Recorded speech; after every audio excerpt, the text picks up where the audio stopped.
Pahalgam hotel খুঁজছেন, তাহলে এই হোটেলটা আপনাদের জন্য একদম আদর্শ।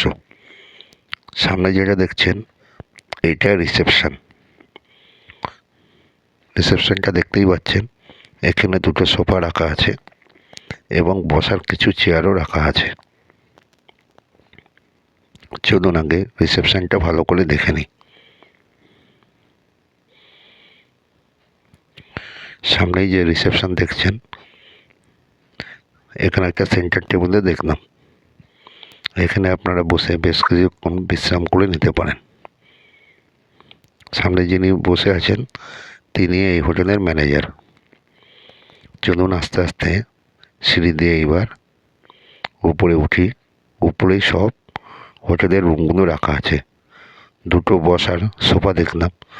চলুন এবার হোটেলের রুমগুলো দেখে নিই। হোটেলের রুমটা বেশ সুন্দর দেখলাম। এটা একটা ডবল বেডের রুম। আরামসে এখানে 3 জন আপনারা থাকতে পারবেন। দেয়ালেও খুব সুন্দর করে সাজানো।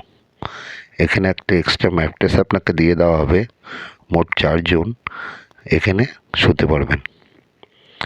টিভি দেখেছি, দুটো বসার চেয়ার দেখলাম, একটা সেন্টার টেবিল দেখলাম এবং একটা আয়নাও দেখলাম। এই যে দেখতে পাচ্ছেন এক্সট্রা বিছানা এবং কম্বল দেওয়া আছে। চলুন এবার বাথরুমটা দেখে নিই।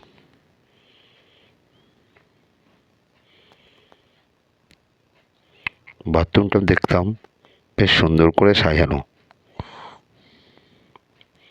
একটা মগ দেখতে পেলাম।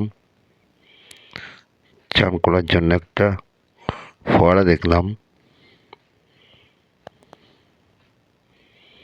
আয়না দেখতে পেলাম, বেসিং দেখলাম, কোমর দেখলাম এবং গিজারও লাগানো আছে দেখলাম। মোটামুটি সুন্দরী। যদি আপনাদের ঠান্ডা লাগে তবে ইলেকট্রিকের দিয়ে গরম করার বিছানার ব্যবস্থাও করা আছে এখানে।